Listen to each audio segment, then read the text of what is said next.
So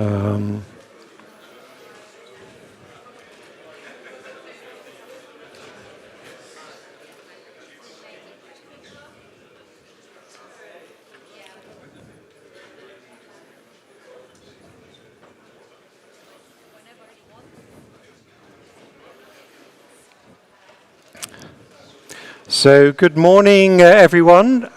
A warm welcome to you all to this high-level conference on navigating change towards the energy transition in EU fisheries and aquaculture. And as more and more people come in, I will do some preliminary introductions and give you some information of how we will operate today. Welcome to those also joining us online. I hope there's a sufficient number also following this very interesting day that we will have with us today. A little bit about myself. So you see my name. I am also in the European Commission's Director General for Maritime Affairs and Fisheries. And I have the pleasure to be your Master of Ceremonies today, and I'm looking forward to this full program. Just to give you some more practical details, so we have the pleasure of having interpretation today. I hope you've picked up the little handset, or you will do so, because we have interpretation in English, en français, espagnol, et sta hellenica, or in Greek, for those who don't understand my Greek accent as well. So, you know a little bit about me. Perhaps it'd be good to have a little bit of an insight of everyone here. So, we will use Slido throughout the day. And just to get your fingers ready and on your mobile phones and so on. So, here's the QR code to join onto the Slido.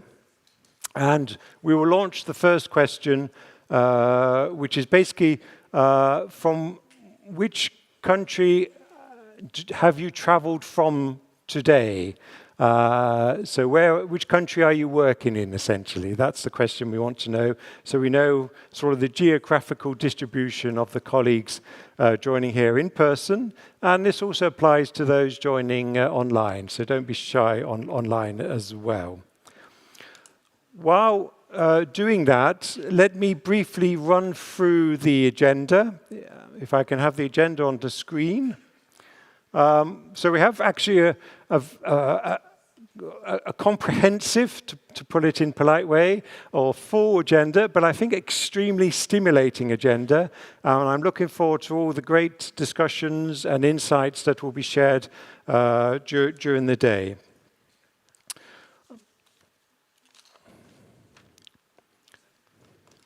So,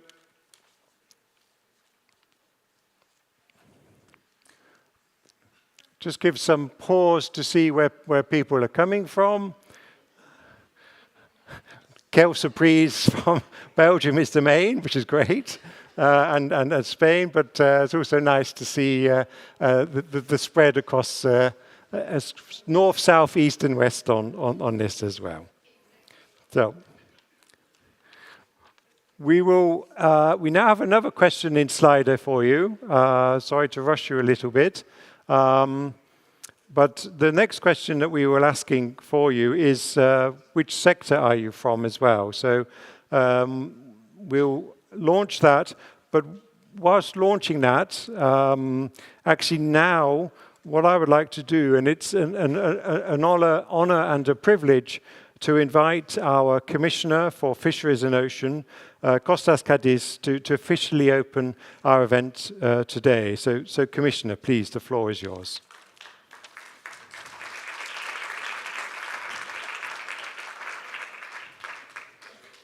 Thank you.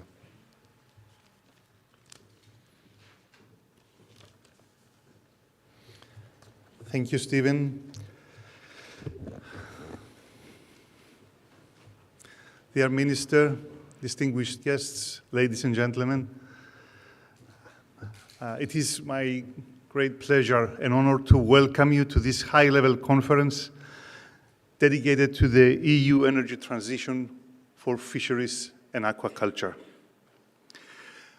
Witnessing the enthusiasm and interest surrounding this topic, and in the spirit of cooperation fostered by the Energy Transition Partnership, your presence here today is vital.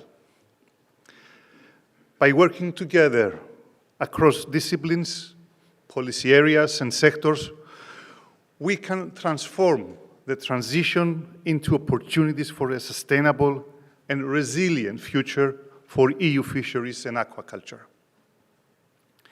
Today's event is the latest milestone on the journey that began back in 2023, when the European Commission adopted its communication on the energy transition and launched the Energy Transition Partnership.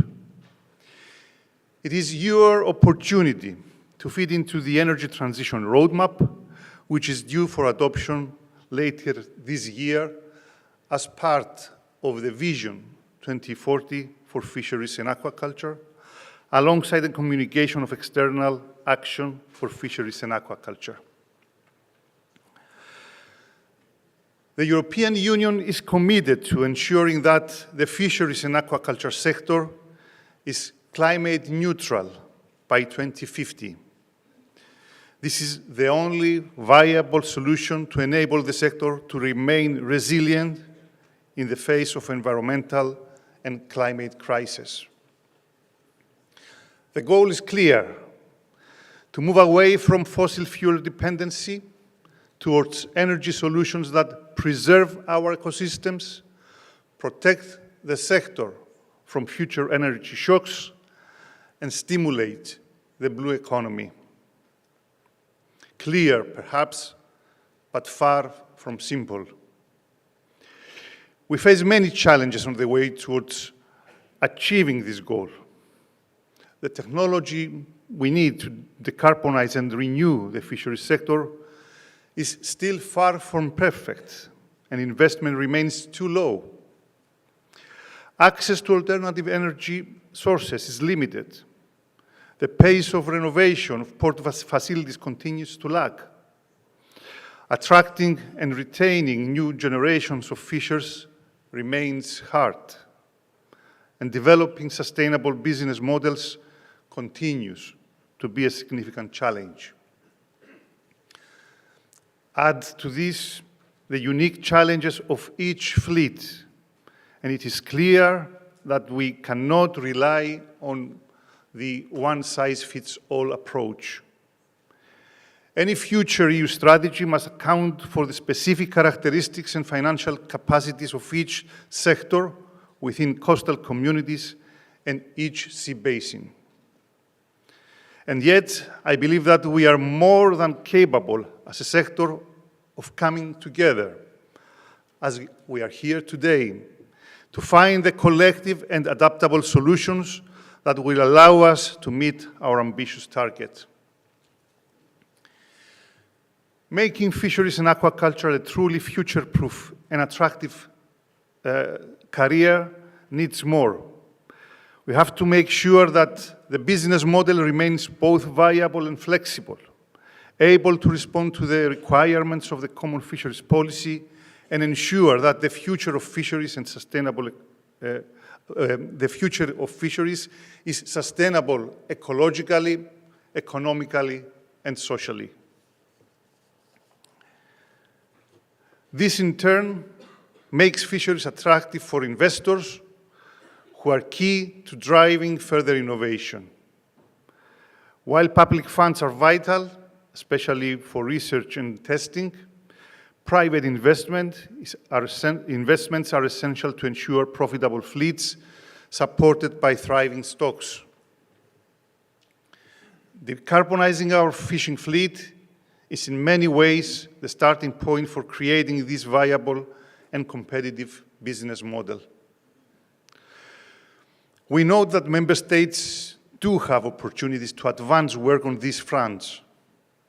EMFAF national programs offer such funding opportunities. A number of energy efficiency solutions and technologies in fisheries already exist, and EMFAF can support them.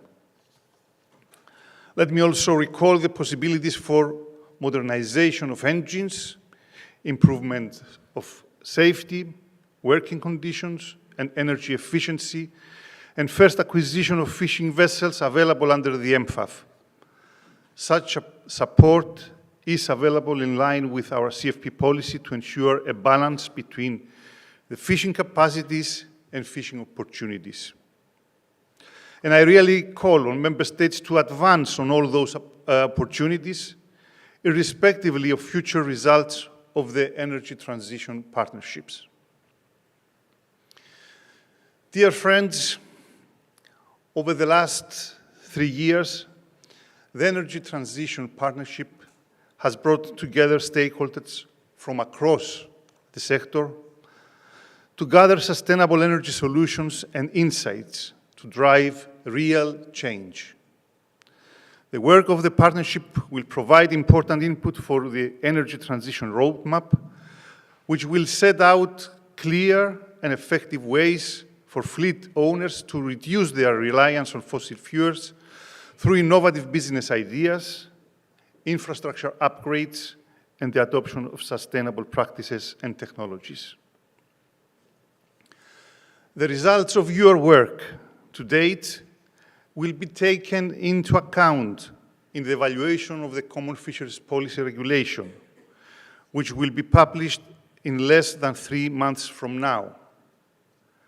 I am convinced that this evaluation will show clearly if the policy we have in place today gives us the tools to address the challenges of today and of tomorrow, or whether it needs adjustments.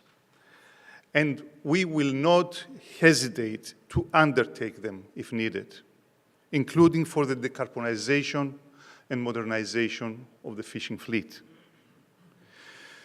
The energy transition roadmap is and will be also a key part of the Vision 2040 for EU fisheries and aquaculture, which will build on the European Ocean Pact and place the focus clearly on stakeholder engagement to deliver real sustainability and competitiveness. Many of the elements we are likely to see feed into the Vision 2040 for fisheries and aquaculture are already in place due to the European Ocean Pact, which the Commission adopted last year.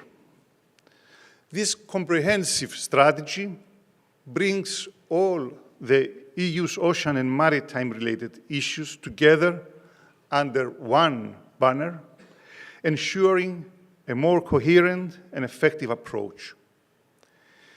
It is still early days, of course, but we are looking to accelerate the various initiatives contained within the Pact. Indicatively, the upcoming Ocean Act will bring together a number of separate initiatives into one framework.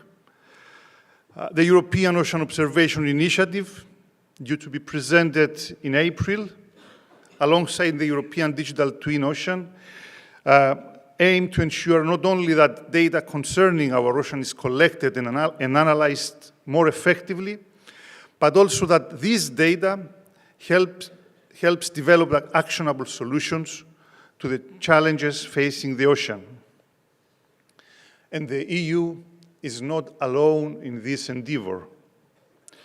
And quite rightly so, when we live on a planet where more than 70% of the surface is covered in water. We are building an international alliance in partnership with UNESCO that brings together the EU with its own member states, global partners, and others to strengthen their collective commitments to the global ocean observation system. This focus on the ocean does not mean we are ignoring the land. New strategies on coastal communities and islands will address the long-term challenges faced by the people who live off and by the ocean. And we will be working with stakeholders and colleagues from across the Commission on a sustainable tourism strategy, a new EU ports strategy, and an industrial maritime strategy, among others. Distinguished guests, ladies and gentlemen, as you can see, there is a lot to be done. But I am confident that we are already on the right path to achieving our goal of sustainable, viable, and competitive fisheries and aquaculture sector. And let me repeat, the energy transition is the building block on which this future vision is being built. Without a successful transition away from fossil fuels, many of our other efforts will be in vain. Now is the time to accelerate this transition, and how to achieve that is what today's discussion is all about. So that's why I want to thank you for your immense work over the past months, and the work that is surely to come. This is not a one-day or one-month process, but its positive effects will last for years. You are the protagonists of a process leading to a sustainable and decarbonized future, and that means we have a great depth of gratitude to you. And this is true not only because of your work, your dedication, but also your expertise. And let me once again thank you a lot of what you are doing, and I'm looking forward to listen to your ideas and what you want to convey to us. Thank you very much for your attention.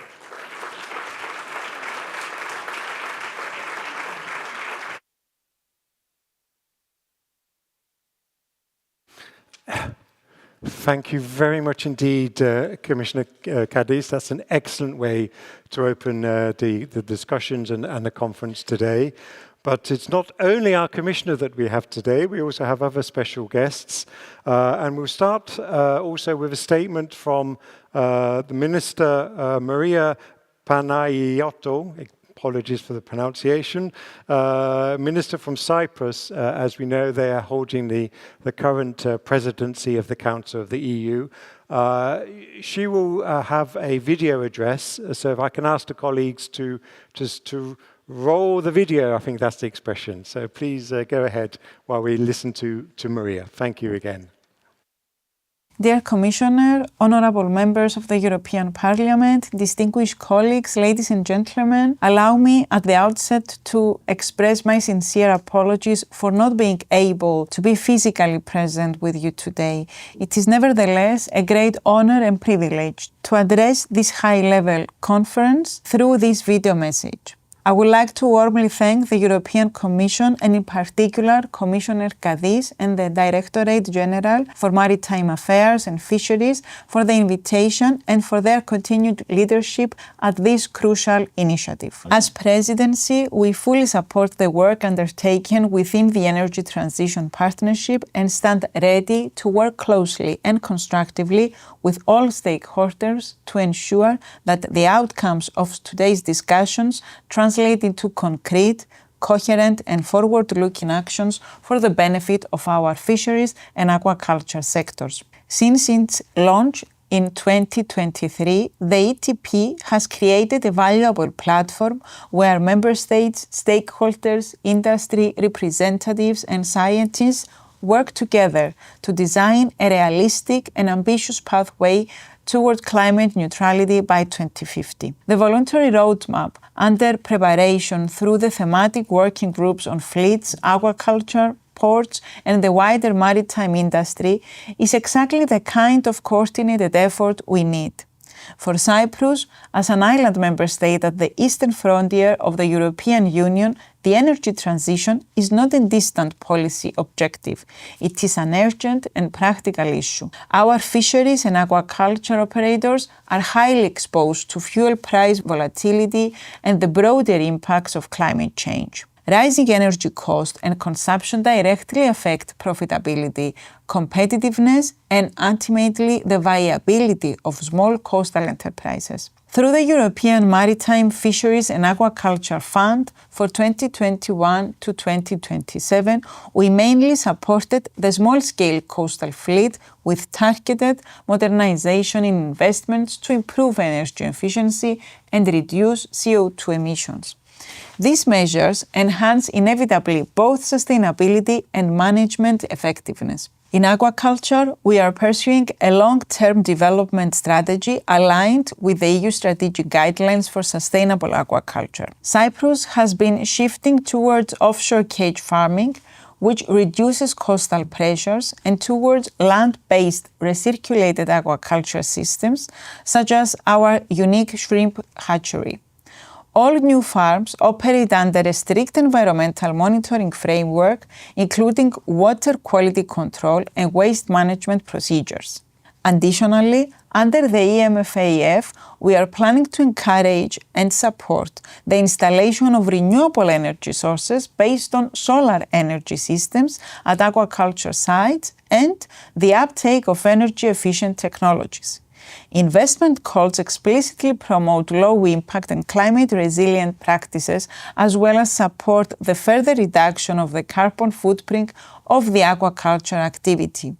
However, while progress is visible, we must also recognize the significant barriers that remain. The EU fisheries and aquaculture sector stands at a critical juncture. High reliance on fossil fuels has made the sector vulnerable to fluctuating energy prices, undermining economic stability and long-term viability. Low profit margins, aging fleets, and limited access to private finance further complicate the transition. Small-scale fisheries are particularly affected. Generational renewal is another pressing concern. Difficult working conditions and insufficient remuneration deter young people from entering the sector. Without renewal, innovation and modernization will be stalled. The energy transition must therefore be viewed within the broader transformation of the sector. It must align with the upcoming evaluation of the Common Fisheries Policy, the Vision 2040 for EU fisheries and aquaculture, and the EU Ocean Pact, and of course the broader competitiveness agenda. It must also be coherent with initiatives such as the Competitive Compass, the European Industrial Maritime Strategy, and the Port Strategy. Infrastructure is a decisive element. The lack of adequate port infrastructure and energy supply systems limits the uptake of low-carbon fuel and alternative propulsion systems. Targeted investment in bunkering infrastructure for clean fuels, electrification, and testing facilities is essential. While synergies with shipping and other maritime transport sectors can be leveraged, fisheries have specific operational characteristics that may require tailored technological solutions. A coordinated European rollout is necessary, combining public support, private investment, and public-private partnerships. The new MFF will be crucial in this regard. The Cyprus Presidency places the energy transition of the fisheries and aquaculture sectors high on the agenda. We intend to ensure that fisheries and aquaculture remain clearly visible with the broader budgetary architecture and policy debates. Our target is to ensure coherence and continuity across the three key discussions that will take place during our presidency. First, the Agriculture and Fisheries Council in March will focus on the energy transition. This will be followed by the Informal Fisheries Council in May and subsequently by the June Agriculture and Fisheries Council, which both will address the evaluation of the Common Fisheries Policy. Our aim is for these discussions not to stand in isolation, but to form a connected and constructive process. The outcomes of these meetings will provide clear guidance for the preparation of the roadmap for the energy transition. Through this structured and coherent approach, we aim to advance a realistic, inclusive, and forward-looking energy transition for the fisheries and aquaculture sectors. The evaluation of the Common Fisheries Policy and the new EMFAF provides a unique opportunity to secure the necessary financial tools to support fleet modernization, energy efficiency improvements, decarbonization, and innovation. At the same time, any evolution of the framework must remain fully consistent with the objectives and safeguards of the CFP. Fleet renewal and modernization must improve safety, working conditions, environmental performance, and energy efficiency while addressing structural challenges such as overcapacity and access to fishing opportunities. These discussions will be closely linked to the upcoming CFP evaluation, where the Council will provide strategic guidance on the future direction of the sector. Regional cooperation also remains essential. As a member of the General Fisheries Commission for the Mediterranean, Cyprus strongly supports the GFCM's work on decarbonization and resilience to energy crisis. The EU should continue to support the GFCM for the implementation of the GFCM 2030 strategy, which highlights our collective commitment to regional sustainability. The Mediterranean region faces particular vulnerabilities to climate change and geopolitical instability. Cooperation at the regional level strengthens resilience and ensures a level playing field. Ladies and gentlemen, the energy transition in fisheries and aquaculture is not simply about changing fuel types.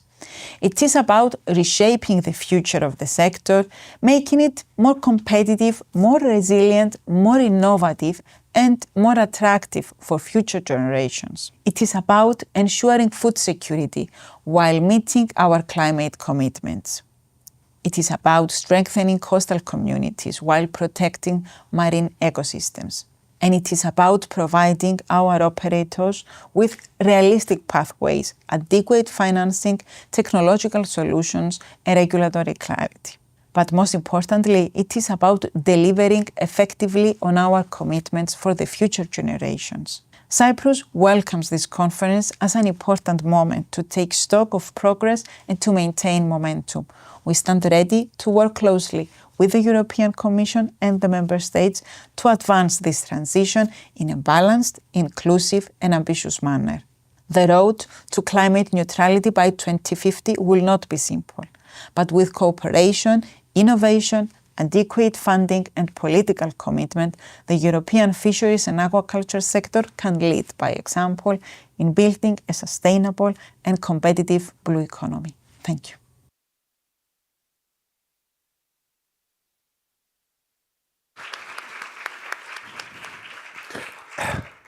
And thank you very much, Minister, for also these very inspiring comments as well. But that's not all. Looking a little bit to the near future, at least.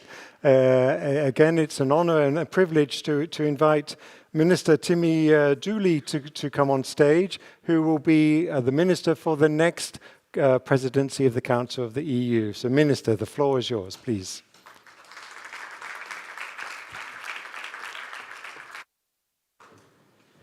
Thank you very much, Stephen, and appreciate the invitation to be with you today. So, Gwine Ushla, accordes more on or dom, a vehan sho, liver margin on ocod specialta sho.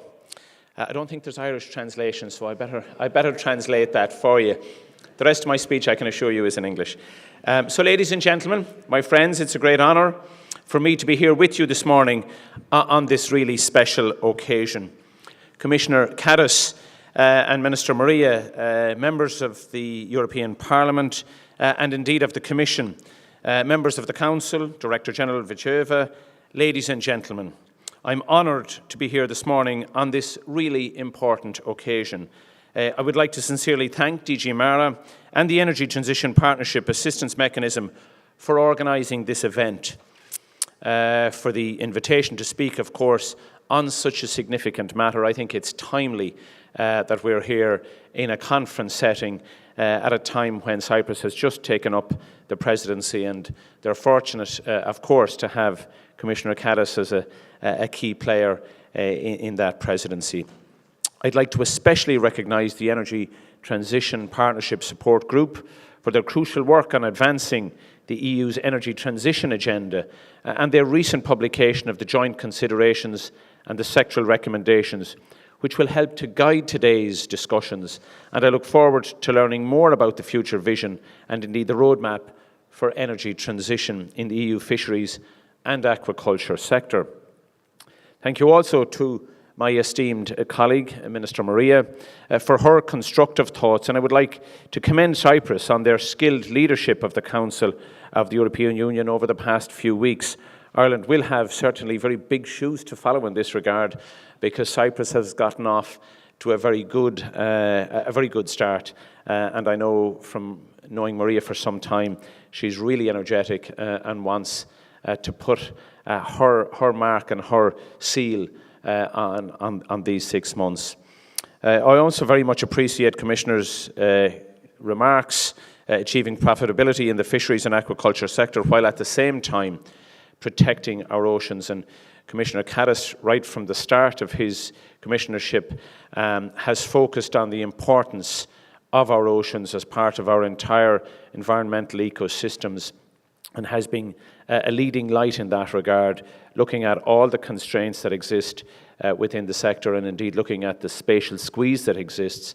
But he has continued to highlight that, and I know it's very much part of his work programme. And I was delighted to welcome Commissioner Kadis to Ireland last summer for the European Maritime Day, which I met somebody on the way in and said that it was one of the best that they had attended. It's good to hear positive comments like that when you travel. It took place in Cork, and we believe it to be the home of the second largest natural harbour in the world. And for those of you that will get an opportunity to visit us during our presidency, a number of meetings will be held there, as well as the informal ministerial meeting. So showing Commissioner Kadis at the time proudly around one of our 6 Irish state-owned fishery harbour centres in the beautiful Castletown Bear in West Cork, I believe was one of the high points of that visit, when the delegation observed the beauty of the wild Atlantic coastline. One of the local stakeholders responded with the old Irish saying, of course, commenting, "It's indeed beautiful, but unfortunately you cannot eat the beautiful view." That was, of course, one of the stakeholders from the fishery sector, who was very much focusing on the importance of fisheries as being part of the food production, and really importantly, the sustainability of life in coastal communities. And these words have rang true, I suppose, for many years now, and still ring true today. We must continue to work together at EU level to deliver on our vital climate commitments, while managing sustainable food systems and supporting our rural coastal communities, where fishing and aquaculture activities play such a pivotal economic, social and cultural role. So, as a small island nation, Ireland possesses a maritime territory that is one of the largest in the EU, and that is a significant national asset, far exceeding our landmass. In fact, our sea space is 7 times our landmass. We, along with many of our fellow coastal EU member states, including our presidency holder Cyprus, our successor Lithuania, and many others, are steeped in the maritime and fishing tradition. Our coastal communities depends on our vast ocean resource for employment, leisure, and really importantly, well-being, which is often lost in this debate. The seas around Ireland make a very significant contribution to our economy, and where direct and indirect jobs are included, account to about 2% of Ireland's modified gross national income. The strengths and the potential for Ireland's maritime area, its coastline, inshore and offshore waters, is vast. It contains some of the largest and most valuable fishing grounds in Europe, and is in the western gateway for shipping to Europe's busiest seaports. Irish maritime water also an ideal location for the production of pristine finfish, shellfish, seaweed aquaculture, and contain among the most abundant renewable energy resources in the world, including immense potential for wind, wave, and tidal energy. Considering the recent energy crisis, we know as an island country relying on energy imports that we cannot continue to use a diminishing resource such as fossil fuels well into the future. We need to move forward in a manner that allows us to step away from such sources over time and become energy independent. This includes a just transition period in decarbonising our critical fisheries and aquaculture sector. It is clear that decarbonising each sector of our economy is not an easy task, but it is a necessary one that will help Europe become more competitive, particularly in these uncertain times and with an ever-changing marketplace. Delivering ambitious and effective climate action carries significant benefits and will enhance people's day-to-day lives and economic well-being. It will safeguard our citizens' future by providing greater access to affordable, reliable, but most importantly, renewable energy. Recognising that climate change is the most pressing global challenge of our time, the Irish Government has committed to taking decisive action to radically reduce our reliance on fossil fuels and to achieve our climate targets for 2030 and beyond. We know that's going to be challenging. We know that the targets are exacting, but we've got to strive to get there. Ireland strongly supports the EU's climate and energy ambition with a clear focus on ensuring the transition is just, fair and affordable and delivers real benefits for our citizens, while strengthening energy security for all. As a small, windy island on the edge of Europe, as I already mentioned, Ireland has very significant offshore potential that can contribute to both national and EU objectives. We have an ambitious offshore wind programme targeting 5 gigawatts of offshore wind in the early 2030s, rising to 20 gigawatts by 2040, and a potential for 37 gigawatts by 2050. Now, that's a very significant quantum of electricity when you consider the size of our domestic demand. So, of course, it does envisage a grid connection into Europe. It looks at the potential, and I know a number of other member states are engaging with us already about our potential to produce green hydrogen and ammonia as a source of energy, and with that capacity to store it too. We're already making strong progress. Ireland is a global leader, as I said, on wind energy per capita and in the integration of variable renewable electricity onto the grid, which can be challenging. We've installed nearly 8 gigawatts of renewable electricity generation capacity across the country already, including around 5 gigawatts of onshore wind generation. And we've been making great progress on solar as well, and we've about 2.2 gigawatts of solar introduced relatively recently, with a small amount then of hydro and biomass and other small sources also contributing to our overall current demand. But our presidency, beginning in July 2026, will emphasise the need for accelerated deployment of renewable energy, particularly wind, solar and emerging offshore technologies, to deliver clean and affordable power for citizens and businesses. Increased renewable availability will reduce exposure, as I said, to the volatile fossil fuel markets and strengthens Europe's strategic autonomy. This comes as renewables overtook fossil fuel power generation in Europe for the first time in 2025 at some 30% of generation compared to 29% for fossil fuels. And I think that's a really strong indication by the Union that we're serious about this and that we're showing a pathway forward, that we're giving confidence to the sector, notwithstanding the challenges that exist to many of those businesses as a result of the failure of the United States to continue on the pathway that had been anticipated.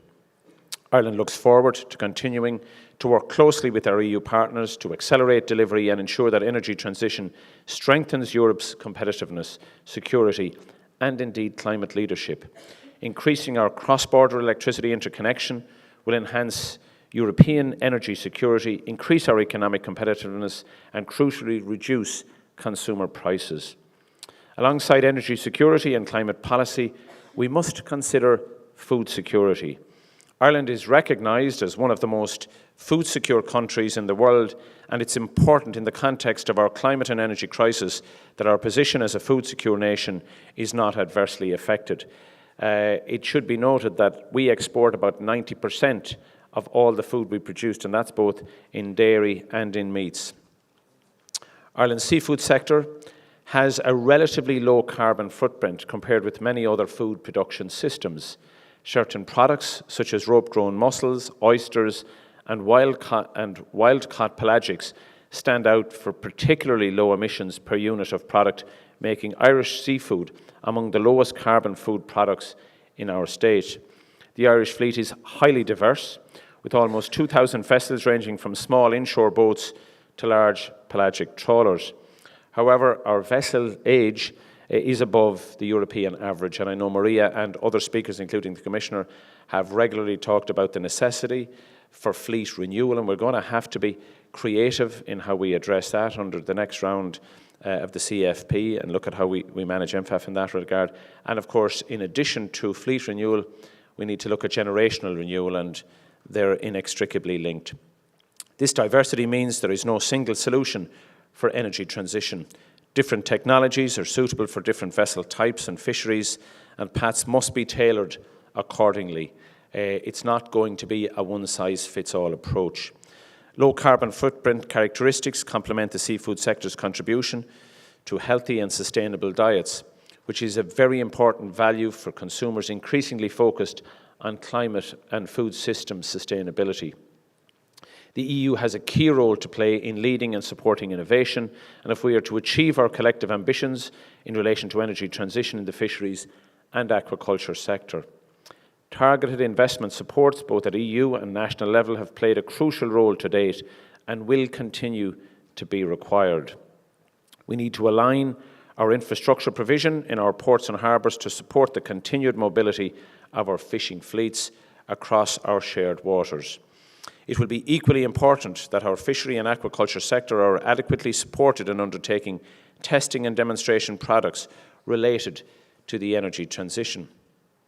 And these activities are already happening in Ireland. There is a pilot marine challenge project funded under the European Maritime Fisheries and Aquaculture Fund work programme that includes practical deployments of hybrid energy systems on commercial aquaculture support vessels, showcasing significant fuel and emission savings observed during the trials. And we share the pool and knowledge gained from innovation activities and consider the optimum measures to support energy transition in our sector. We must consider whether the required investment supports are available to allow us to undertake the necessary investments in our fleets. We may, for example, need to consider the long-standing constraint under EMFAF and previous programmes on support for the purchase of new fishing vessels. And I'm mindful that the post-2027 EU multi-annual financial framework is under discussion at the moment, and the Commissioner and I and others have had a chance to discuss that on a number of occasions. And in that context, it's important to highlight that if we are serious in our ambitions in relation to the energy transition, then substantial funding beyond the current thinking will be required to adequately support vessel owners. Potential regulatory challenges will also be examined where alternative fuel engines for larger vessels may be required and the fishing capacity of vessel systems adjusted accordingly. In saying that, though, I must equally highlight how important it is that these supports are not implemented at the expense of other vitally important supports for these sectors. And this will pose a real challenge, as I said earlier, in the context of the EMFAF proposals currently under discussion, and will require strong collaboration across all member states. I would also like to warmly compliment the Cyprus Presidency programme ambition of supporting a strengthened, sustainable Common Fisheries Policy, one that supports the prosperity of coastal communities. And I look forward to working with Minister Maria to achieve this ambition. Energy transition is an integral part of the implementation of the CFP and is, of course, fully aligned with the Commission's strategic guidelines for more sustainable and competitive fisheries and aquaculture production activities. So Europe's fishing sector, its aquaculture producers and its fish processors are the lifeblood that sustain our coastal and often rural communities.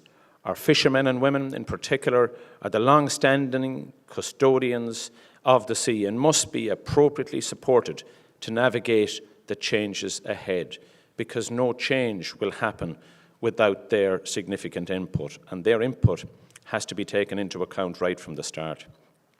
We must adopt a coordinated approach in our move towards climate neutrality to ensure that in supporting the transition to clean energy and ocean ecosystem protection. We ensure that the energy transition required at Europe's seafood sector is in fact a just transition. While we can admire but cannot eat the view in our scenic coastal areas, working together across the EU, we can ensure the viability and the sustainability of our coastal communities and the resilience and competitiveness of our fisheries and aquaculture sector. Ireland will consider further the competitiveness of Europe's fisheries and aquaculture sectors when we assume the role of the Presidency of the EU Council. We will welcome and support the European Commission's roadmap on the energy transition for EU fisheries and aquaculture that is expected to be adopted during our presidency, and we will work to ensure that there is a just transition for those affected and impacted. So, Goramila Mahagwiv, thank you all for listening, and I look forward to the valuable insights of the Chair of the PESH Committee when that discussion takes place later. But most of all, I want to wish all of you a successful conference today, to say that I look forward to continuing that engagement with you in your various different areas and sectors as Ireland assumes the presidency in the second half of this year. Thank you very much.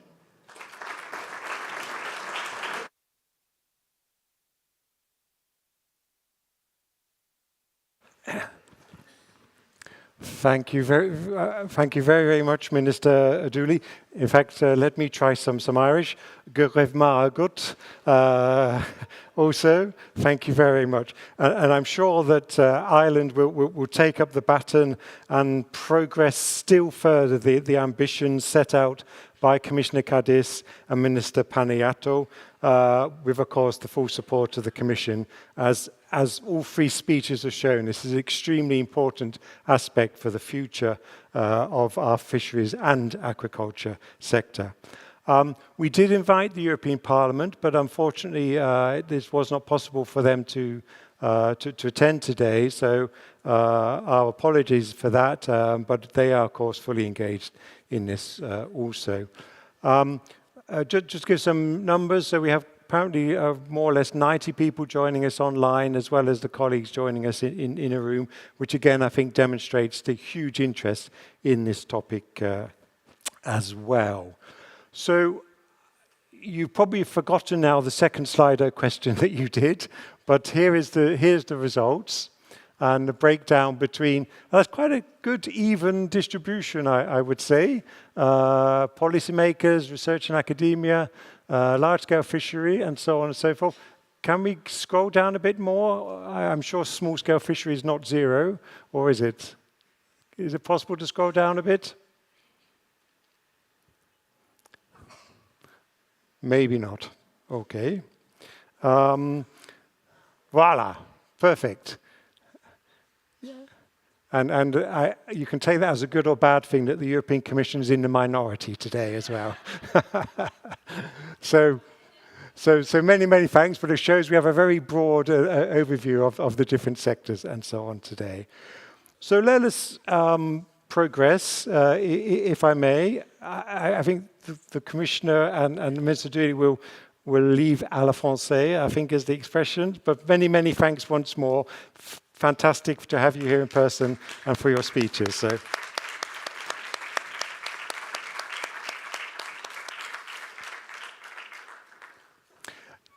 Just briefly on the Slido, so we do invite you to pose questions. So the way we want to have some interaction with the audience, but what we'd ask you to do is to pose your question in Slido. And also we'd ask the rest of the audience to also look at the questions that are being posted and to vote on the questions that you like. And hopefully in each of the different sessions, we will aim and have some time to actually address at least 2 or 3 of these questions as well. So please do feel free to respond to questions, or sorry, to pose questions. And also you see there's a hashtag on some of the slides. So if you are on social media or whatever form, then please feel free to promote the event and to share your thoughts also on social media as well. We hope they're positive thoughts, of course, as well. So let's move on to our next session. And again, it's a huge pleasure to invite Charlene Ivicheva, who is the Director General for DG Maritime Affairs and Fisheries, who's going to present towards the energy transition roadmap and even more, I understand. So Charlene, the floor is yours.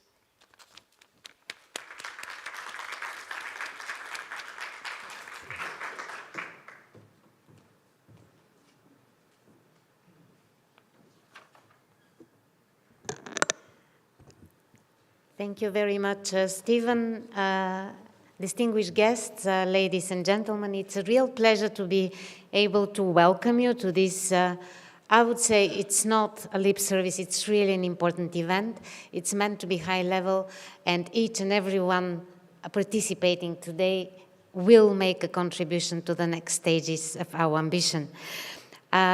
I'm very pleased that you have managed to join us, also everyone that is online. And though the Commissioner and also the two ministers set the scene really very nicely, I will still bring you backwards to 3 years ago, because 3 years ago things looked differently. And at that time, I was so proud that exactly the Commission showed leadership by coming up with a communication on energy transition. And it was not only an attempt to set the strategy for the years to come, but it was also meant to be very concrete.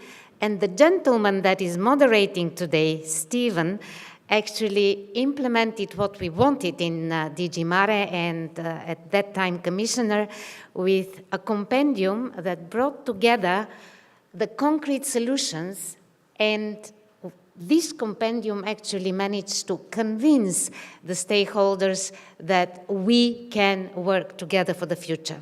Because it's very often that our sector is saying, oh, big strategies, big words, but things cannot happen on the ground. So I'm really happy that at that time, 3 years ago, we also made a step towards very concrete solutions to lead in very difficult times. At that time already we started the discussion, and I want to thank each and every one of the stakeholder groups and each and every one of the stakeholders, because the energy of this dialogue made it up to today's progress.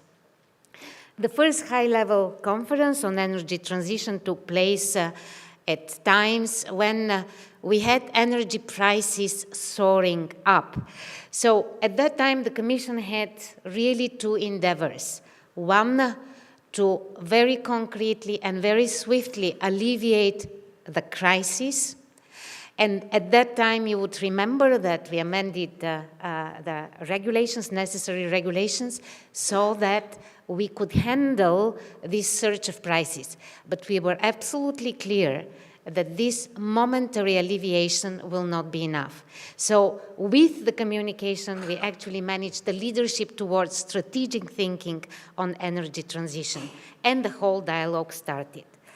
So it, at that time, became clearly evident to everyone that is in the sector that energy transition is absolutely vital for both profitability, but also for the sustainability of our ocean. And I'm really happy that since then we have managed gradually to achieve a consensus, quite broad consensus, that energy transition is a crucial and inevitable step. It is very easy 3 years after to be on a mature level of understanding, but back in time we have to remember that it was not so easy. Looking back, in the last 3 years, I have to say that I'm extremely pleased with the progress that has been made, with the initiatives that emerged since 2023 energy transition communication, and again, this is due to the energy that was created by each and every one of you, by the ambition that was invested by all stakeholders. Fishers and aquaculture producers port authorities, shipbuilders, supported by the member states, and we see that the commitment is at the top political level, and regional authorities equally have taken action to bring forward the transition in their fleet and fish farms. And this has led to visible action on the ground. We've seen the launch of an EU pilot. This EU pilot is actually exemplified with a pilot vessel, which is in Spain. And probably it's worth saying that at the time when we published the communication, it was the Spanish presidency. And I'm not really surprised that we have so many Spanish representatives. It is not only because their fleet is so important and their sector is so important, but also because the Spanish presidency was in the lead, together with the Commission, for starting this dialogue. And we also have a number of research projects in all of EU sea basins. Numerous studies since then were made with numerous research strands, and the emergence also of national and regional strategies, because it's obvious that it's not enough to have a EU-level strategy, but also down-to-earth local strategies for energy transition, both covering the fishing fleets, but also the aquaculture and the processing sector. In the context of the aquaculture guidelines, we also published a staff working document dedicated to energy transition in the aquaculture sector, and it gives also practical guidance by identifying aquaculture-related challenges, technological solutions for making the transition, but also possible support measures and concrete examples of good practices. It's very encouraging to see solutions that are already taking place and working on the ground. These initiatives are really crucial for preparing the ground for making the transition towards a resilient and climate-neutral sector.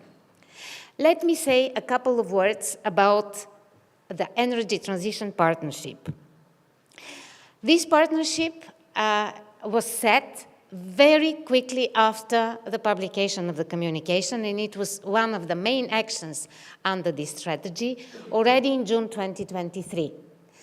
And we see the colleagues that are in the room and the representatives from the sectors that are in the room that made it happen.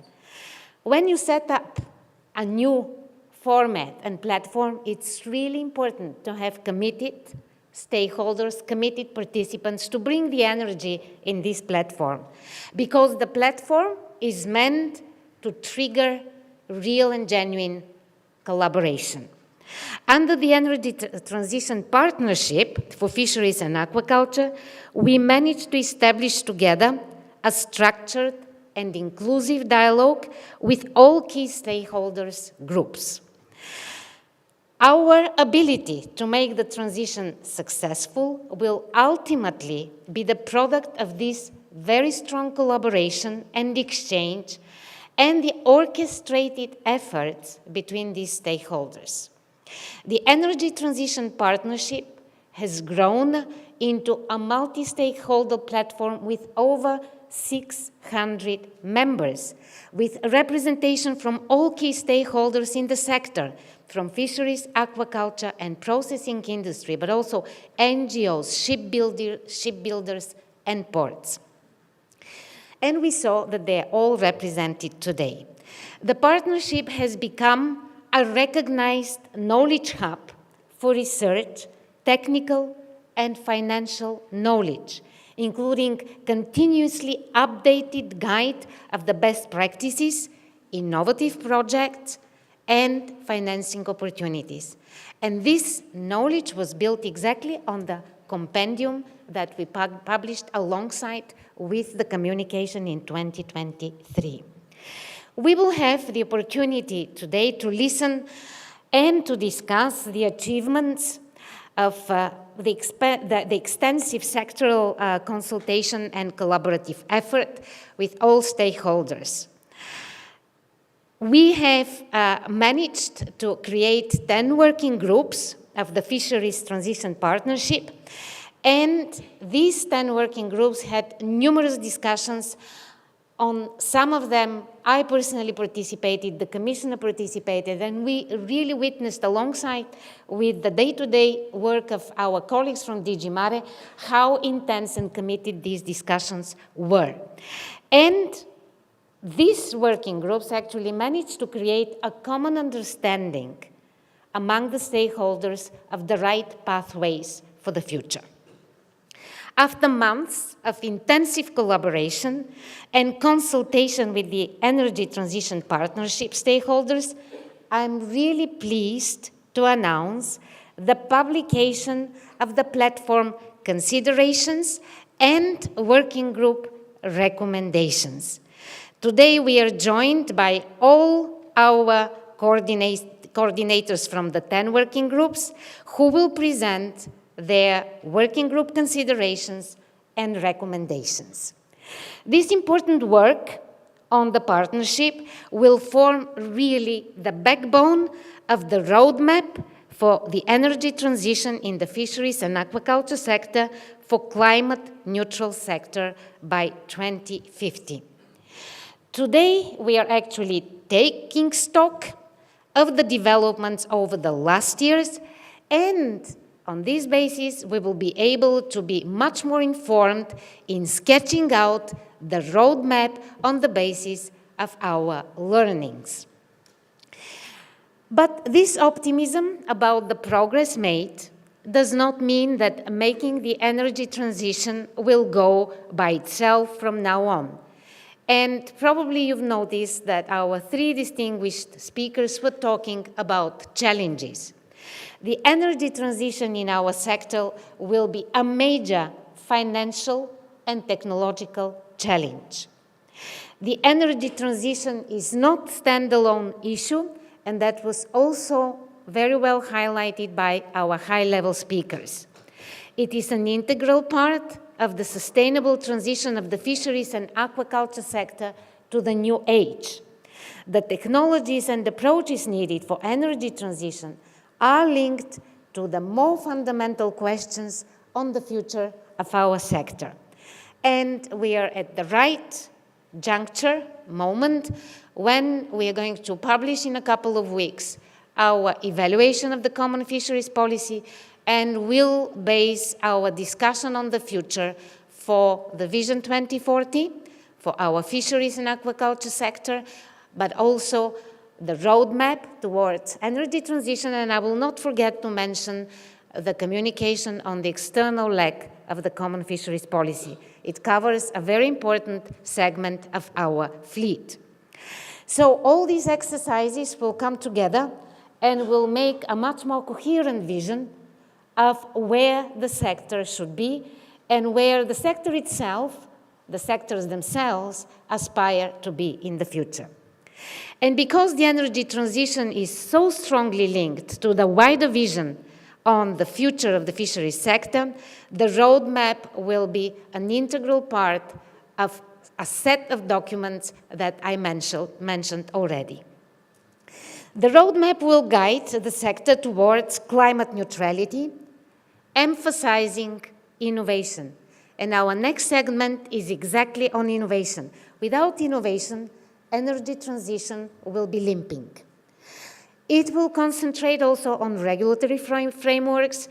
It is a one concept, but there is so much deeper discussion on where exactly the bottlenecks are.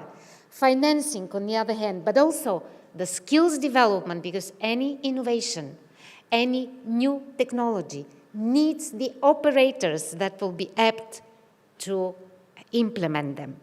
But also aligning all this process with the Commission initiatives such as the Common Fisheries Policy evaluation and the European Industrial Maritime Strategy and the Port Strategy.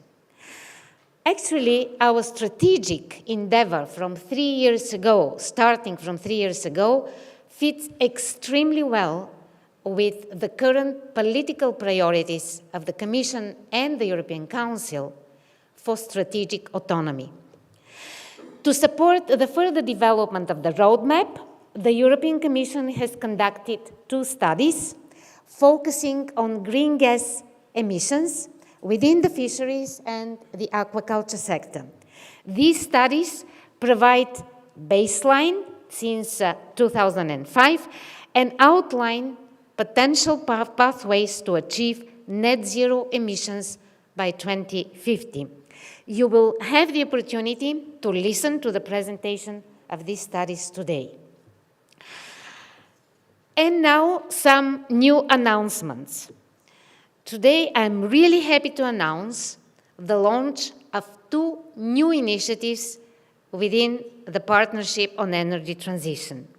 First, our work towards establishing the Energy Transition Partnership as a central platform for involving and supporting member states continues, and in this regard, I'm pleased to announce the recent launch of a call for expression of interest to join a pilot ambassador program.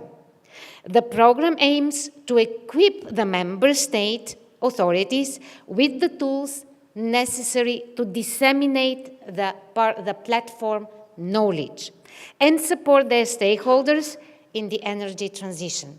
So we go next step further. The member states selected for the pilot will be announced at the European Maritime Day in May 2026 in Cyprus, Limassol. Second, I'm really delighted to introduce the launch of the Energy Transition Partnership Champions Initiative. It is designed to recognize 3 innovative projects that are leading the way in, firstly, innovations in energy transition within fisheries. Secondly, advancements in energy transition in aquaculture. And thirdly, innovation in infrastructure for fisheries.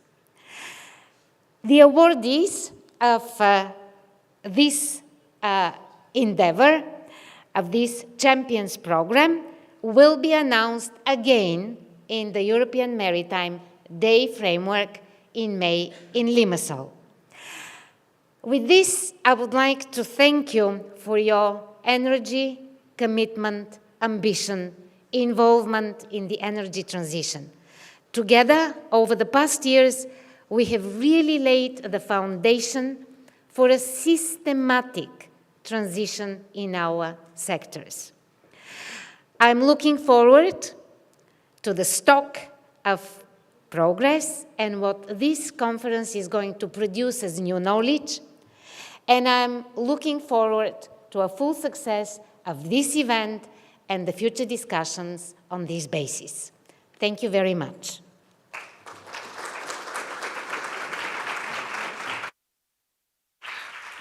Many, many thanks, Charlene. If I could ask you to stay on stage and please take a seat.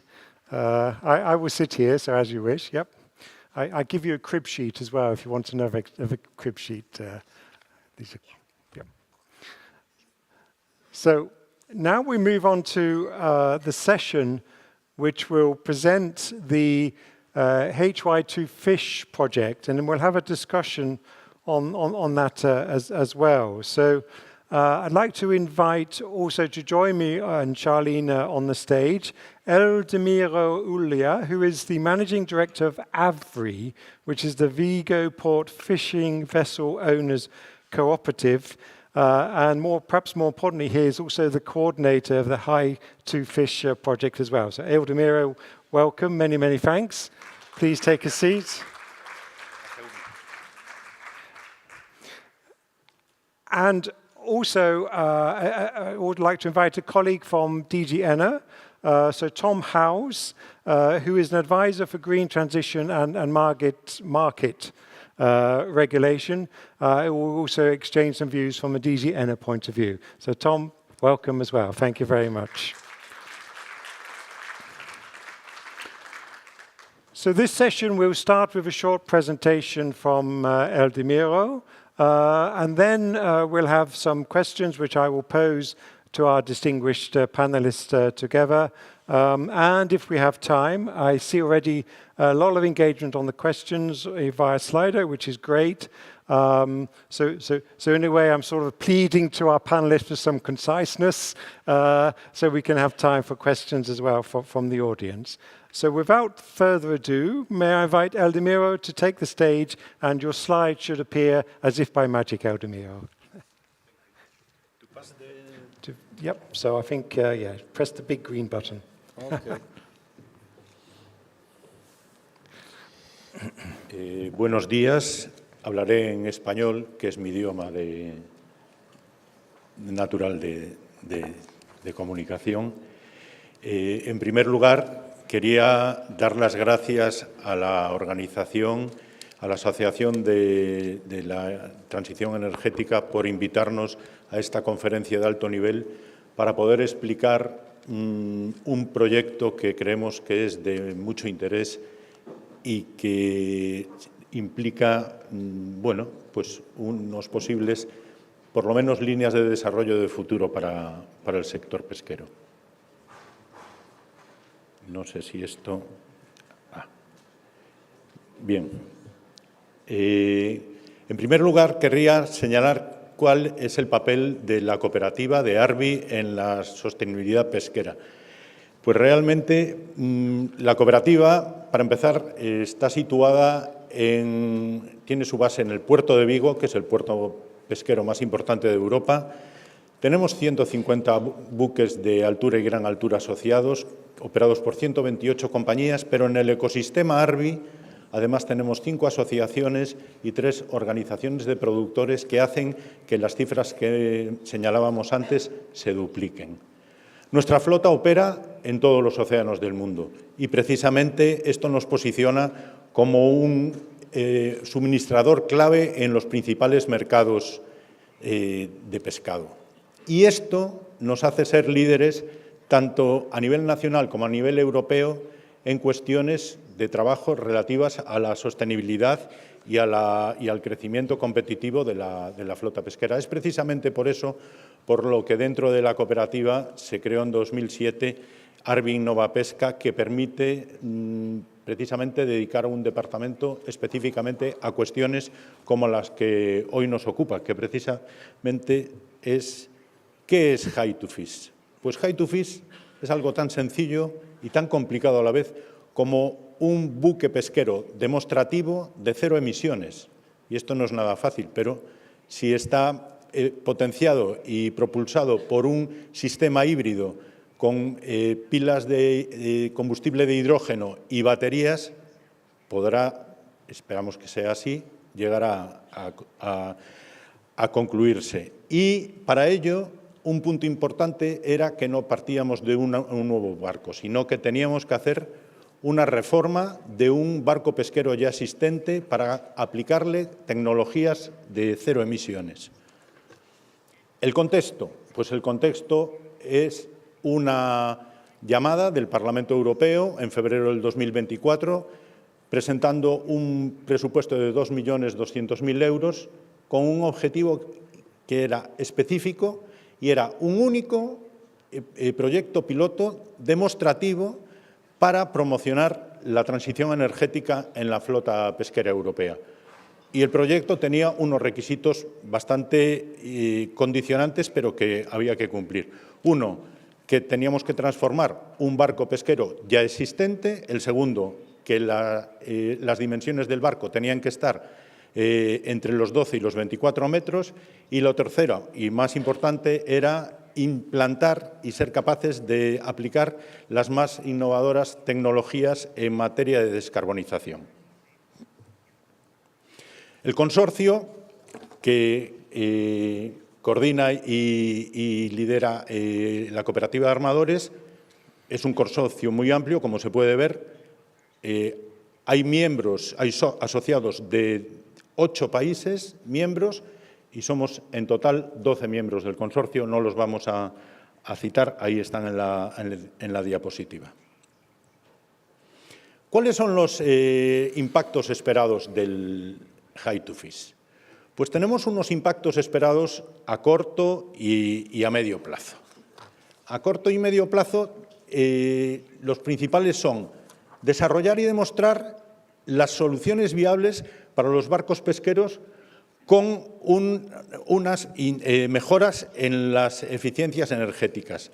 Esto no es sencillo, porque además hay que incrementar el conocimiento de los retos, los beneficios y otra vez volvemos a los impactos de las diferentes tecnologías, que son muchas, para mejorar la eficiencia energética y de emisiones en los barcos pesqueros.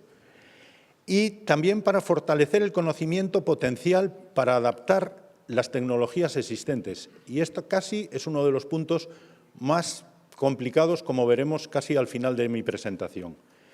Y, por supuesto, para aumentar las posibilidades que ofrecen a los pescadores, pues poder llegar a tener una mayor eficiencia energética e iniciativas en transición energética para sus barcos. Estos son los impactos a corto plazo, pero también tenemos unos impactos a largo plazo, como son una potenciación de la resiliencia y la viabilidad económica de la flota pesquera comunitaria, y es un tema que los intervinientes anteriores ya lo han citado como un punto muy importante. Entender las barreras para la transición energética en la pesca, reducir las emisiones de gases de efecto invernadero y potenciar la eficiencia energética en los barcos pesqueros, acelerar la adopción de nuevas tecnologías y apoyar los objetivos del Pacto Verde Europeo. Estos son los objetivos a largo plazo que busca How2Fish. Y los focos principales de How2Fish son establecer tecnologías escalables con un bajo coste de capital. Y aquí hay un punto muy importante que, aunque no está puesto en la diapositiva, nos parece que es esencial, y es la estandarización y la modularidad. Y son dos puntos que tienen que ver también con fácil de desplegar y adecuados para ser instalados.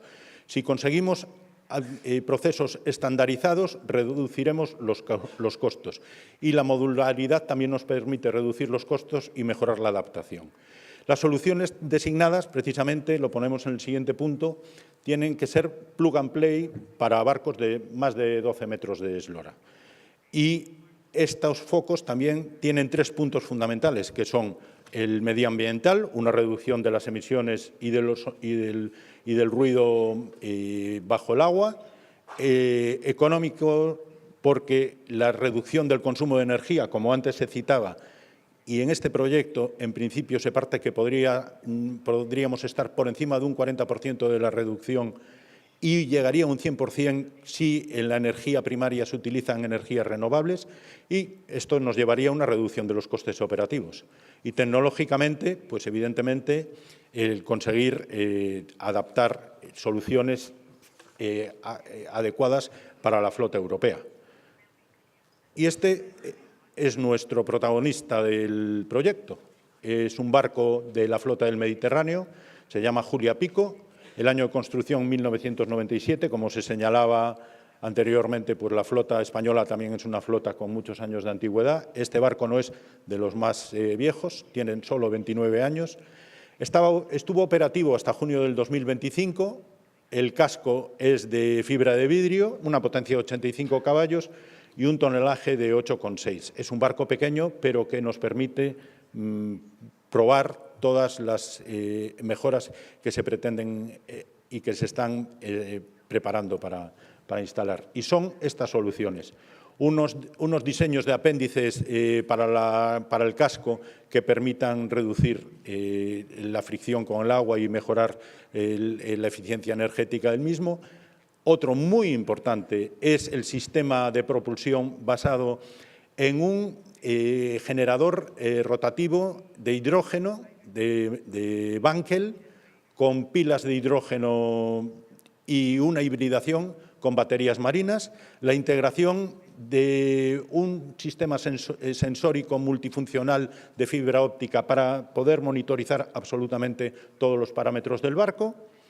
También tenemos los sistemas tanto de control y de gestión de energía como de baterías para optimizar tanto el paquete de baterías como la pila de combustible de hidrógeno y los consumos energéticos del barco. Y, por último, la implantación también de unos paneles fotovoltaicos flexibles y de bajo peso, aquí pone silicona, pero es de sílice, que permiten pues, una conexión perfecta. Y los requisitos para hacer todo esto, 2 minutos.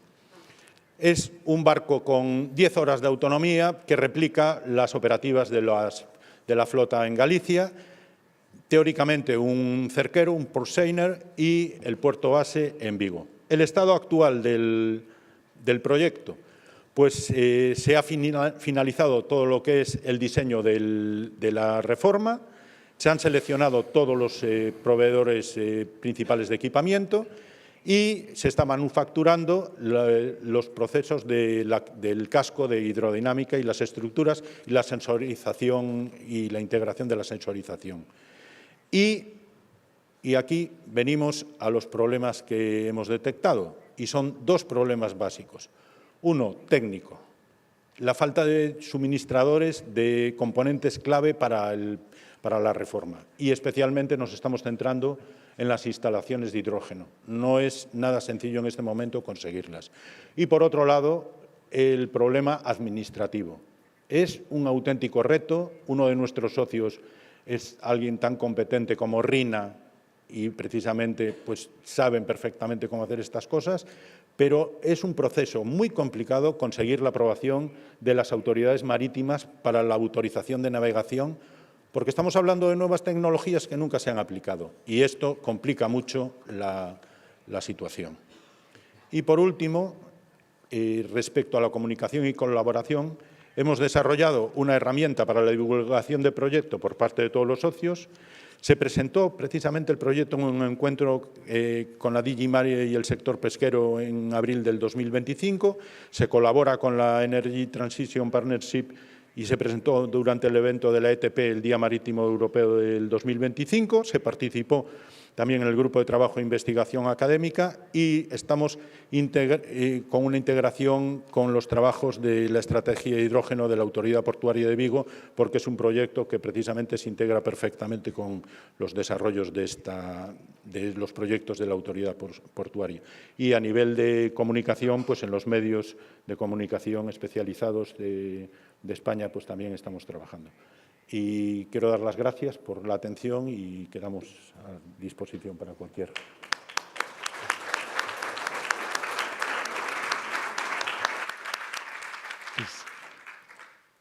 Perfecto. Muchas gracias, Eldimiro. Thank you very much indeed.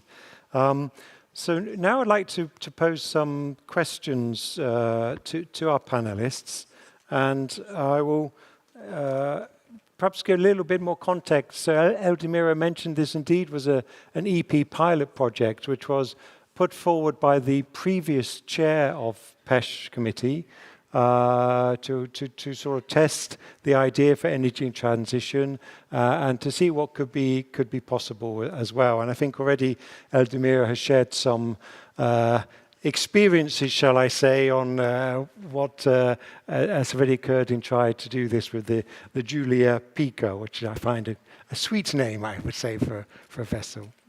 So maybe I can first ask the question to Charlene. So could you perhaps expand, say, what insights can a project like High2Fish provide about achieving the energy transition for EU fisheries and aquaculture in the broader sense, please?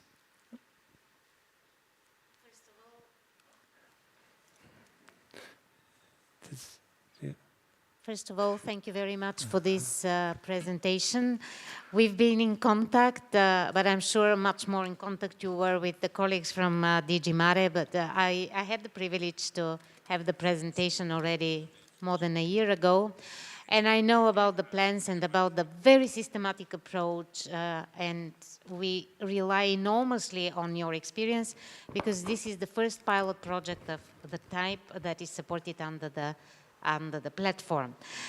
The importance is absolutely vital. First of all, as I've said in my introductory statement, energy transition is equal to innovation. So innovation needs testing. We can't demonstrate the value added of a technology if we are not able to test it on the ground. So these type of pilots are absolutely essential for any new technology testing into real life. Without that, we cannot move ahead. On top of this very vital and important element of the innovation process, it is also the platform for collaboration between the stakeholders, because if you have a vessel and then all the stakeholders represented, for example, the fishers, they can advise you. Even if you're the technological master, the shipbuilder would probably know the utmost about the technologies and how to shape and to build and design a ship, a vessel, but the fisher can give a very important input, whether about the gear, whether about the operation at sea. So this type of collaboration between the various stakeholders in the innovation itself is enabled by such a pilot. And then, of course, spreading the knowledge, and I'm really thankful that you have taken all the endeavors to spread the lessons learned as well. And I noted your two elements of highlight, that suppliers are not easy to find. And actually, probably one of the things in our roadmap is to work on the value chain of innovation. It's not enough to know the technology, to test it on the ground, but then to provide the value chain of this innovation to come into practice, and suppliers are really important. Then the second one is about the authorization by maritime authorities.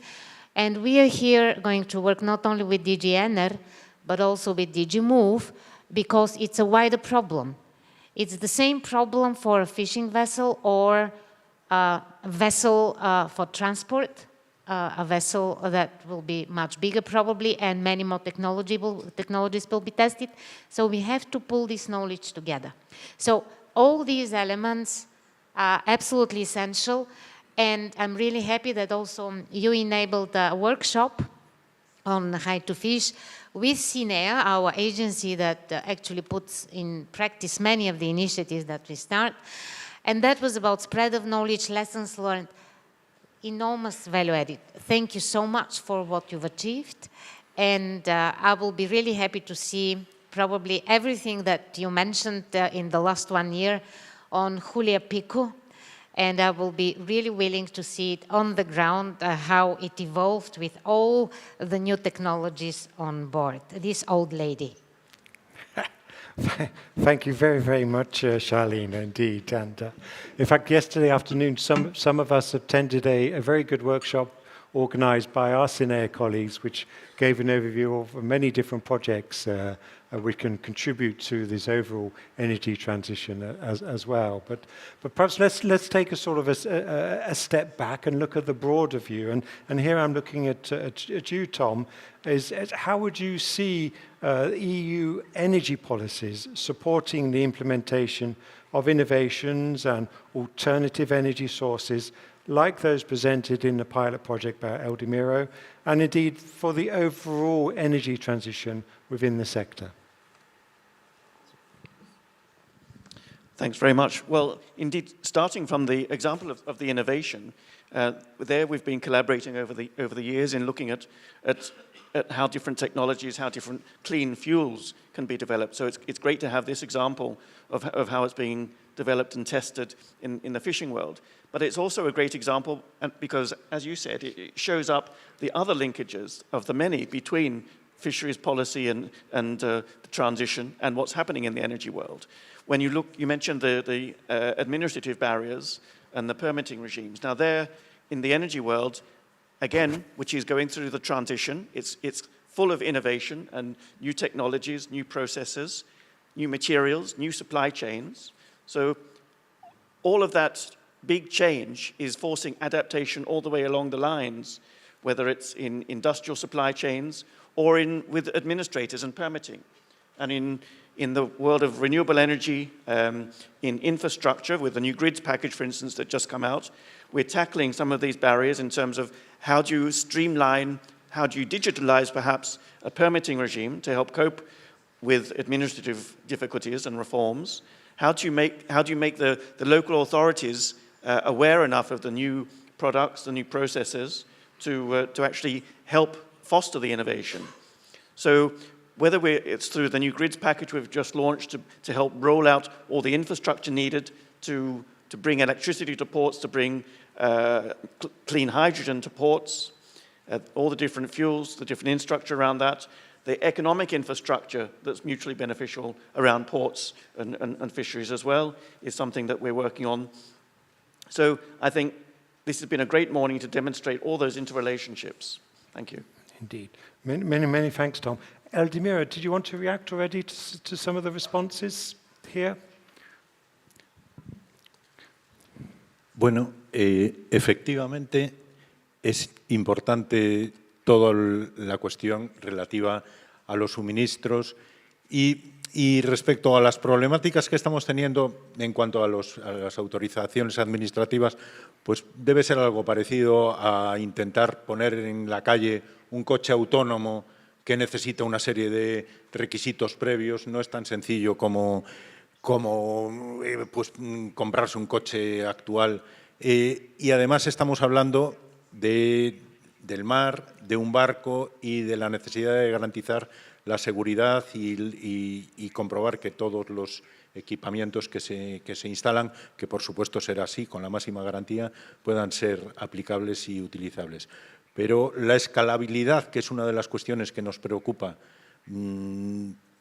veremos. Es verdad que estamos todavía en una fase del proyecto que le queda bastante, sobre todo a la fase de ejecución. La fase inicial pues, se ha avanzado mucho, pero esperamos, yo deseo tanto como la directora, poder ver el barco en la mar y subirnos y ver qué da de sí ese pesquero. Thank you very much, Eldemira, for that. I forgot to mention, but we have apologies, and that's why Tom so kindly stepped in from we were hoping to have Mechtilde Worsdorfer, who is the Deputy DG of DG Enna, come, but unfortunately, well, not unfortunately, she was called away with a commissioner for an important meeting on Ukraine, which, as we all know, is very much on everyone's minds at this moment. So thanks for stepping in this time as well, Tom, also for that. Another question, and I'll start with you, Charlene, if I may. And this is to ask you, from your point of view, what more could the European Union do to support the energy transition for fisheries and aquaculture? We should not forget aquaculture, and its ancillary services, along with public funding as well. Yep. Indeed, funding is only one element, but it is actually by far not the only one. A regulatory framework is really essential. We touched upon one aspect of it. So in this very important work at the platform, we can probably cast the design of a regulatory framework that will be an enabler and will eliminate the bottlenecks to innovation. So this is a very kind of wide-ranging statement, because the devil is in the detail. But that's why we have these very important 10 working groups that are going to feed into the discussion about such a regulatory framework. So that is one thing.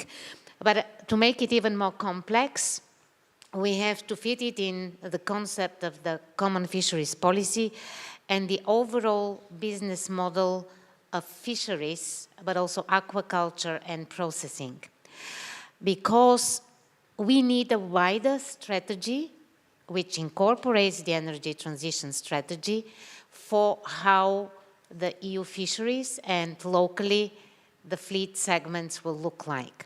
So that necessitates a very important, I would say, serious and honest strategic discussion before we engage into funding of innovation for energy transition, because we have to make it right. It looks very much like the ranking principles in energy transition. We have to start by handling first the demand and the efficiency of investing money. So we have to know first how many fishing vessels, so what is actually the number of vessels that we are projecting in the future in order to make the right investment. So this type of strategic discussion into the bigger framework of the future of the fishery sector is really important, and we are very keen to enable it in the framework of the discussions on the evaluation of the CFP. And of course, how to create this sustainable business model. We have to do it together with the sector, very closely with the member states. And as I said, the most important component there is to have a very honest discussion about it. I will just say one element in order to trigger more the discussion afterwards. But, for example, treating the element of the ceiling of fisheries fleet capacity. The ceiling is not actually the optimal number. It is freezing of the capacity as it was at the moment the ceiling was established. So it is not that we have to be guided by the ceiling. The ceiling is only a policy parameter that served once upon a time to freeze the capacity because it was obvious that there was overcapacity. And I will stop here. It is quite painful, the discussion that is coming forward, but only honest discussion can help the sector gain profitability, resilience, and viability. And from there on, attractiveness for the young generation. I will also mention that the cooperation will be essential. And we are, as European Commission, the greatest convener, catalyst to cooperation. So we will do that with the greatest energy and ambition we can have as European Commission. And our colleagues from DG Mare showed already how intense and how committed their work can be. Thank you very much, Charlene. Indeed, when we started on this work together, it is sort of like a Pandora's box. It opened up a whole range of challenges, but I think with the goodwill, and it's not just from the Commission side, but also working with all our different stakeholders, I think, at least with that goodwill, we can find a way forward on this as well. But Tom, may I ask the same question to you? So what would you consider the EU should do to support the energy transition for fisheries and aquaculture, along with the public funding aspect? So, please. I think the first thing to do, and you've been doing this morning, is to recognize all the different interrelationships between energy sector, energy transition, and what's going on in fisheries. We've had the innovation example, but when you look at the role of industrial development around port areas, the need to change the infrastructure and to scale port areas to cope with new players. I mean, the energy sector, particularly when you look at offshore wind, is a huge resource that we really, every member state around the seas is expecting to roll out hugely in the years to come. And that will require a growth of the onshore infrastructure, the port infrastructure itself, an ongoing effort to electrify ports to ensure that there's clean energy available in port areas, and to bring in other fuels such as hydrogen to also provide the infrastructure there for that development. So acknowledging all those different relationships, you have a lot of fora and bringing together of different communities to talk about the issues, the potential conflicts or the interrelationships and synergies that can happen between fishing fleets and the development of offshore energy resources and infrastructure. We've got high-level groups that also tackle these issues and bring the ministerial level together as well. So whether it's through those high-level groups and regional development, looking at the infrastructure chains and the industrial supply chains behind that, I think there's lots of ways that the two sectors work together to tackle all the issues. Thank you very much, Tom. That's extremely useful to have that wider perspective shared with us as well. Eldemira, would you have some immediate reactions to that? You're sort of, if you like, dare I say, on the receiving end or the demandeur for this, so please. Sí, gracias. Hay que reconocer que High to Fix es un proyecto de máximos y eso es lo interesante del proyecto. También tenemos una pata importante que nos apoya en el proyecto y es que el puerto de Vigo está desarrollando todas las cuestiones relativas al hidrógeno de una forma muy activa desde hace años. Y eso es importante para nosotros y trabajamos muy activamente con ellos. Y también otro punto muy importante es que la flota pesquera europea actual lleva años invirtiendo y desarrollando mejoras en eficiencia energética en la flota actual. ¿Qué nos pasa? Pues que muchas de esas mejoras son difícilmente adaptables a la flota actual. Son barcos que tienen bastantes años y la forma de conseguir una eficiencia energética que se nos está pidiendo en el Green Deal es, sin lugar a duda, la renovación de flota. Y sin esa renovación de flota podremos hacer mejoras, pero es muy difícil convertir un antiguo Renault 5 en un Renault 5 eléctrico de los que actualmente podemos encontrar en los concesionarios. Gracias.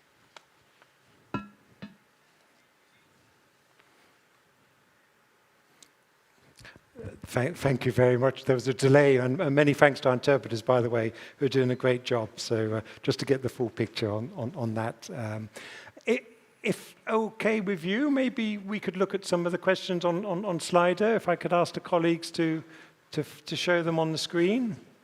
And wow, so we have an anonymous. Don't be shy to say your name when you put the questions, please.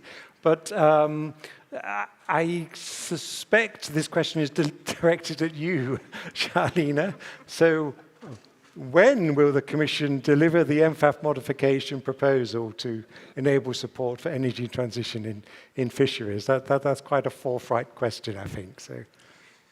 Yeah, thank you very much. When EMFAF was designed a couple of years ago, we didn't have the energy transition issue as acute as we are having it now, but already at that time, we were very clear in the programming exercise. And we insisted with the member states, because let's not forget, EMFAF is implemented in a shared modality, Commission, but actually on the ground, it is really implemented by the member states. We really insisted to have fully fledged energy efficiency and energy transition measures. So, in a way, EMFAF, by design, has the capacity to support energy efficiency. However, if we look at the scale of the exercise today, the biggest constraint is actually the budget. Even if we use all the 6 billion only for energy transition, if we have the ambition that we are having today, it won't be sufficient. So, what we can do best with EMFAF? I think what we can do best is exactly piloting and all this groundwork that will enable afterwards the massive investment and make the massive investment fit for purpose and on the right pathways. So what I would say is that probably we have to be more creative and secure space for better piloting. Because I know from the feedback from the ground that piloting is not easy. There are a number of bottlenecks, and we are absolutely committed in DG Mare and with Commissioner Kadis to alleviate some of these bottlenecks and to make EMFAF more attuned to piloting. So that is one thing. The second thing goes a bit beyond EMFAF and spreads into the discussion for the new MFF. It is about the scale of the investment. Of course, this we cannot achieve with public support, so we have to mobilize at its best the private financing. everything that goes with the knowledge pooling, with testing, with enabling innovation, we can do with EMFAF. Please provide us with ideas, including, and this is really important as a message, at the monitoring committees on the ground in your countries.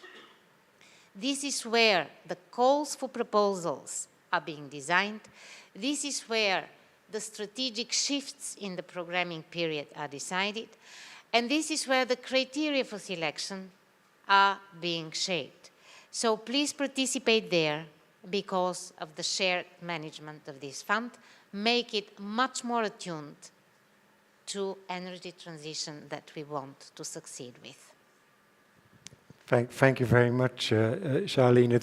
The third question, I think, was related to EMFAF, so I think you have more than adequately covered that. But would you mind taking this question about the proposals to reduce administrative burden and perhaps give some overview on that?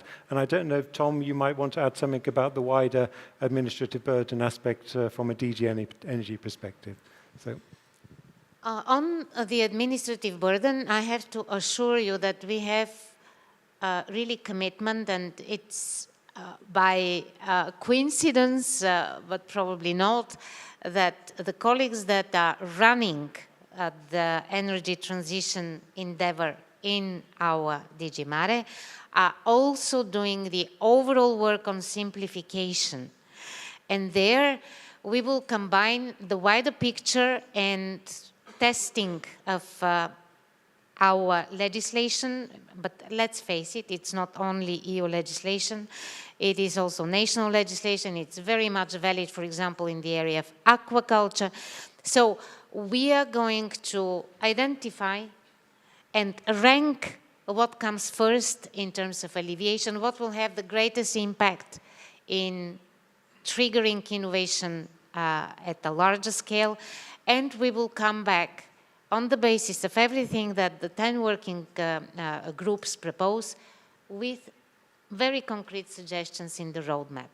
So between now and the roadmap, we continue our work, and we will be working on all the recommendations and all the identified challenges that came to place in these discussions. Thank you very much, Charlene.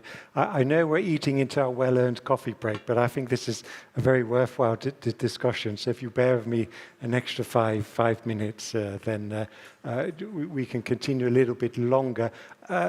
Tom, did you want to react to that on admin burden from your perspective, please? Thanks, yes, because I think there's great room for spillovers between what is happening in the energy sector and the implications for ports and for fisheries.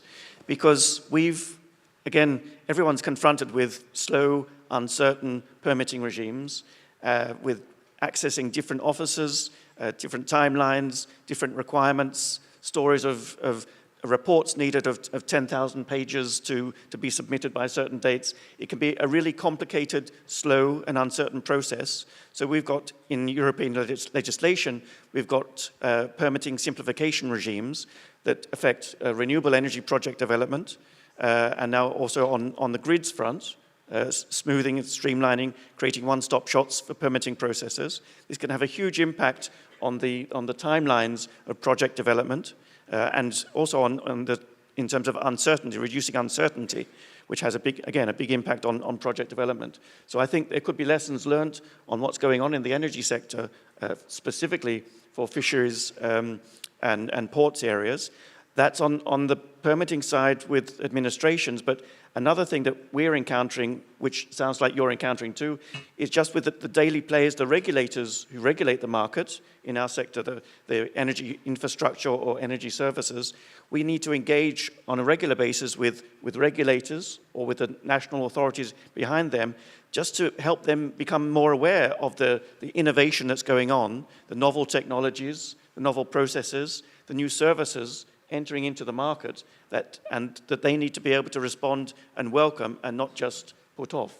So there's two dimensions ongoing in the energy sector which could be relevant for you too. Yeah, many thanks, Tom. I'm going to move to the close now, if I may.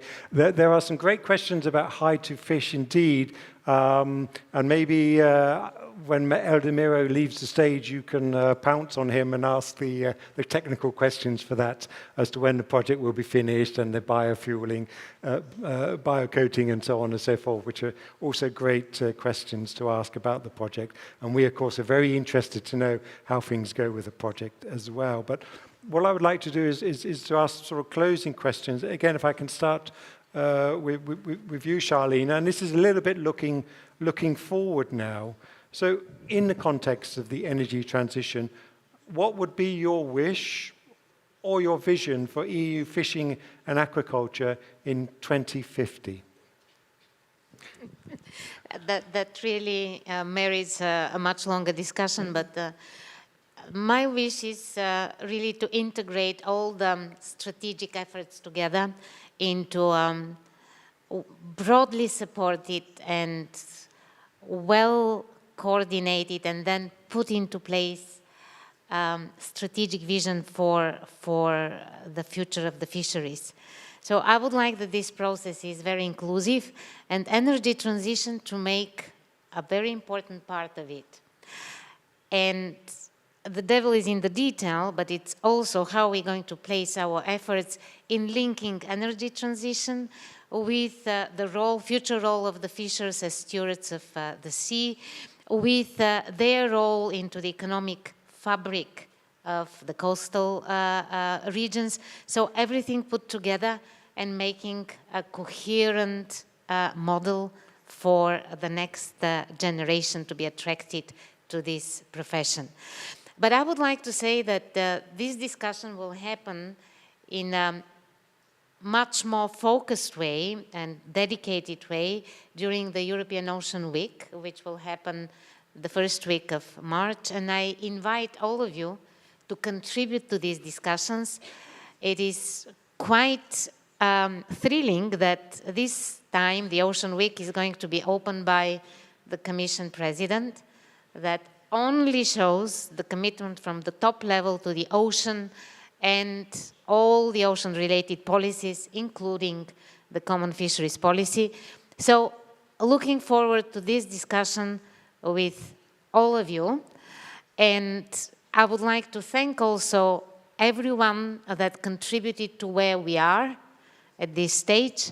And I will count on the same energy and ambition in the months to come when the strategic discussion will continue. You were asking about our plans for EMFAF modification. I cannot lift the curtain too high because it's always a college decision, but we are working, including on such a proposal, and we are working especially on removing some of the barriers for the uptake of exactly energy transition measures. So I finally decided to say a word about our work on a modification of EMFAF. I was hesitating simply because I don't want that any such announcements of continuous work, because we cannot preempt a college decision. It's always a college decision on a proposal coming from the Commission. I would not like to really remove the focus of implementation of the program, because from my experience, since I was working in Regio on structural funds, I know that when there is an anticipation for a modification, there could be the counter effect of slowing down of the implementation. We should not allow this. So we will go ahead in parallel, taking on board everything that you are telling us, and we will try to be as accommodative as possible, but please bear with us, and please be ambitious with the current implementation of EMFAF. Thank you. Thank you very much, Charlene, also for your openness in answering these questions as well. Thank you very much. Tom, if I can turn to you, having heard now from Charlene, what would you like the fishing and aquaculture sector to do in order to contribute to the EU's overall vision for energy transition, notably in regard to ports and coastal communities, which is another particular focus for us in DG Mare?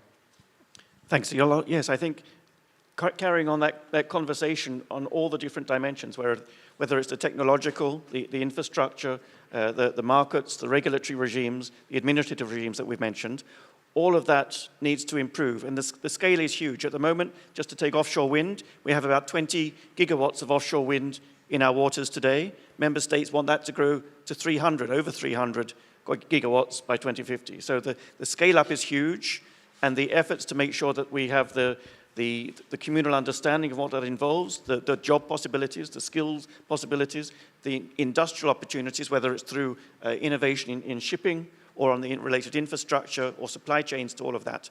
There's so much that needs to grow, and I think the ongoing dialogues between the different parties around ports and fisheries and energy can be spurring that on.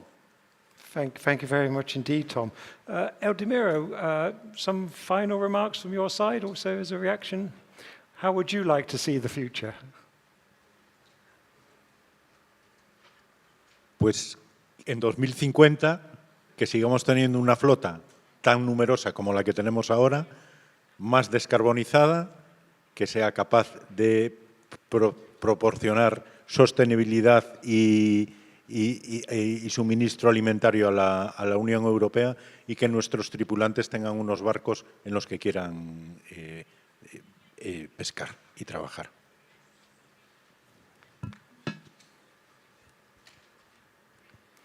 That's a fantastic end note to our wonderful panel. So please join me to thank very much our panelists for this session.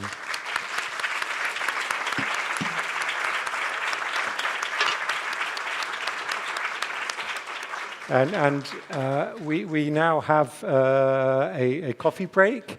You'll probably not be surprised to learn it's a little bit shortened, but may I ask you to come back here for 11:30 Peel, and we will continue with today's interesting agenda. Many, many thanks again. Thank you very much.